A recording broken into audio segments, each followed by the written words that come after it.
where's your master? I don't deal with domesticated. Hey, the fuck? I ain't got no master, but I do have your little toy. Show me the idol. Show me the Redeemer. Here you go, mate. Hey, G. Yo, hand it over. I got a hot date who don't do late. Monkey's got a date. Mwah. What? What? What? That's Swiss fucking chocolate, pig. Bon appetito.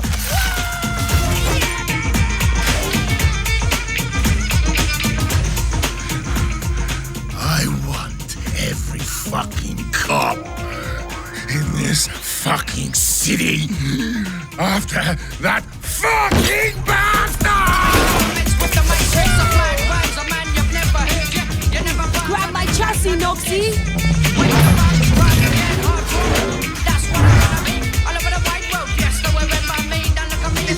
Easy, bro.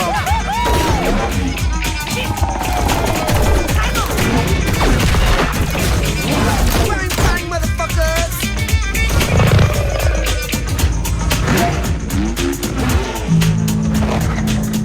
Fuck me. Damn! Nights and day, nights and night. Persecution with a capital P. Racism with a capital R.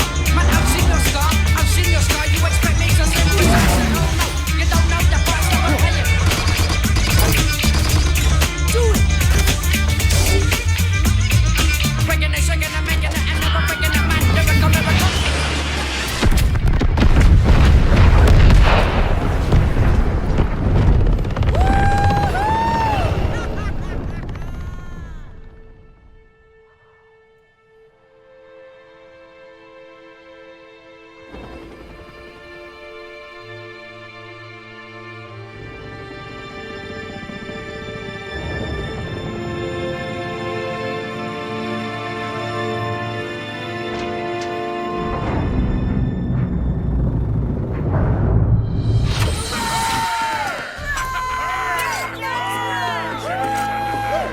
It's about bloody time. Let's see what we've got.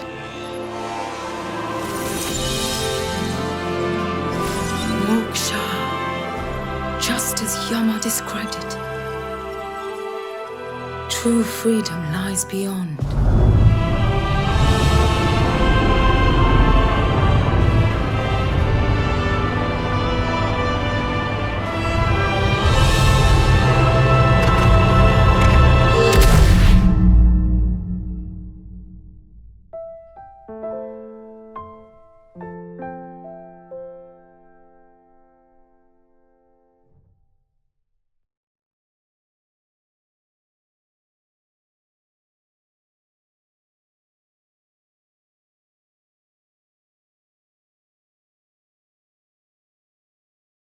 Hey there, folks. Chris Waters here with the Ubi blog at E3 and joined by Michel Ancel, who was just up on stage at the Ubisoft press conference and that trailer for Beyond Good and Evil 2. Michel, so excited. Yeah, that's a very important moment. Even in my long career, I've made a lot of games. This is great. You know, the return of Beyond Good and Evil after almost 15 years. Yeah, that's incredible.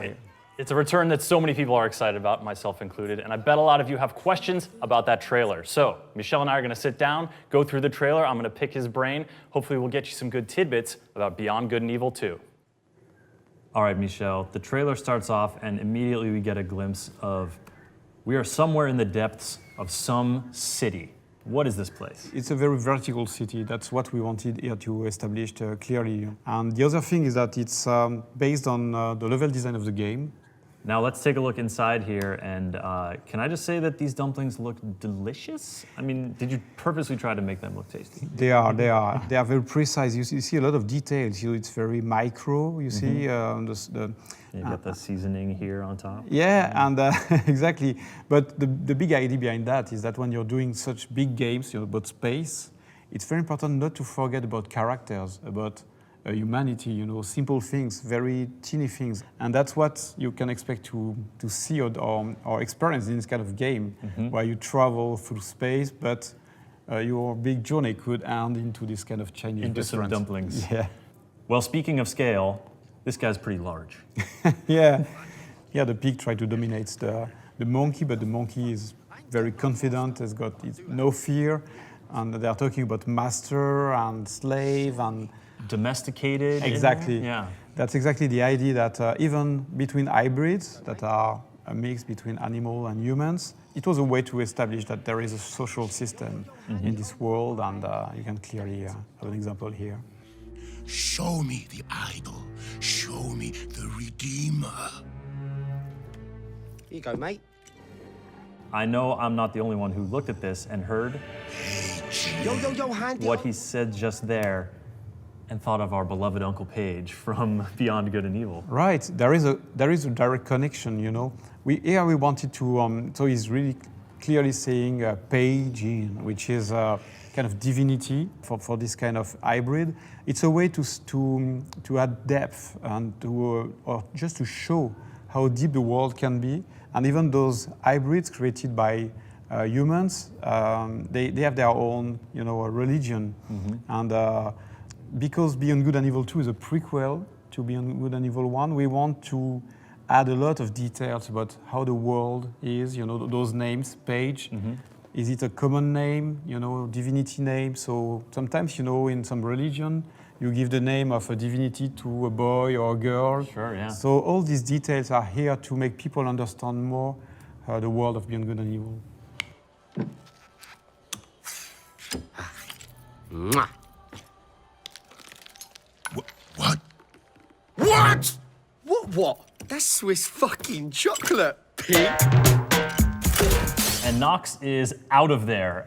He's got that really cool glove contraption and then apparently some kind of jetpack to really help him make haste. Yeah, and again, it's very important because it's gameplay ingredients we have in the game. So that's the kind of dynamic, you know, move you can do into the game and how you can extract yourself from very dangerous situation and then jump and use the verticality of the city. So the pig is not happy with what's just gone down, obviously, and he appears to have something in his forehead. Yeah, there is some blood and some pieces of glass that you know fall on his head, and I love how many scars he has too. yeah, it's this kind of scar that's very important because hybrids, they have been created for dangerous tasks that no human wanted to do. They can also be used as fighters, you know, like hybrid fighting against each other. There's a lot of slavery. So it's another way to reinforce the depth of the world, you know, on all this history that the characters are carrying on their body. All right, a new character arrives on the scene in what appears to be a getaway vehicle. So yeah, that's Shani. She's the crewmate of Nox. They are used to do this kind of things all together. Now this look here is one of my favorites at the city because you really start to see those vertical layers stretching out. Again, that mixture of ancient architecture but modern technology. Here you can see there are green gardens. At first it was like more technical things, but I really wanted the city to be spiritual, you know. It's like monks are into this kind of garden. There's no advertisement and things like that. If you look at every sign after a certain height, it's only religion. It's and there is this contrast between very old style temple and holograms, you know. So that's the kind of idea we wanted to establish. Nox is firing off the back while Shani drives. Is this an experience that players are going to be able to sort of to have in the game and share? Yes, exactly. It's really something that is very important for our game, is that you can play online, and the vehicles are made so that you have different, you know, places into the vehicle, so and different role. And I really like this kind of dynamic when you're playing with someone. Blowing big stuff up, confirmed for Beyond Good and Evil 2? Yeah, and here we discussed that a lot too, because if you look, they're breaking a very special part of the buildings. So Not the whole city is going to be breakable because it's technically just impossible to break. This part of the building is made of glass and things like that. That's the part that is broken. In the real game, you have things you can break, things you can't break, and I want that to be obvious for people. So they're breaking this big glass part of the temple. Okay, but this planet is not all one big city. Here we are out in what appears to be the countryside. We're seeing some terrain, these isolated temples. There's going to be a lot of exploration on the planets? Yeah, not just planets, but also space, because the technology here that we have allows us to go seamlessly between ground, interiors, and space. There's no transition, no loadings, nothing like that. Shani and Nox are not alone, not a lone pair. They have a whole crew here who's excited to see them back. Yeah, again, this is very, very important. In Beyond Good and Evil 2, you have spaceships of different sizes. As a player, you can have a very, very big spaceship, and you can use it as a garage with your other spaceships. And you also have a crew. And the other thing here, what is very important, is that it's very cozy. You know, it looks like the interior of a house. I also noticed that among the human characters, we've got a few more hybrids as part of the crew. Yeah, exactly. Every member of the team has a role, a very clear role. And here we wanted to showcase the fact that they are very different, because some are animals, some are humans. And that's a bit the message behind that trailer, is that whatever is your skin color, origin, if you are an hybrid, whatever you are part of the same team, you know, and you will share the adventure. And that's a very important message for us. And that's exactly the heart of Beyond Good and Evil. Well said, yeah. And that heart comes through. That is a really sweet PC case mod. Yes, here we wanted to connect with Beyond Good and Evil 1, you know, where you have what we call the M disk. It was a way to, you know, even if it's a futuristic world, you still have objects that contains data. And here the data are inside of what we call the big AI of the spaceship. So here this skull is in fact the character that represents that is the spaceship. Like in Beyond Good and Evil 1, she's got a bag and there is a guy into the bag, a kind of computer, you know, speaking with her. That's exactly the same idea. But now it's the spaceship that is able to speak. Here it is not speaking, but... So the question is, what's on the disc? A map.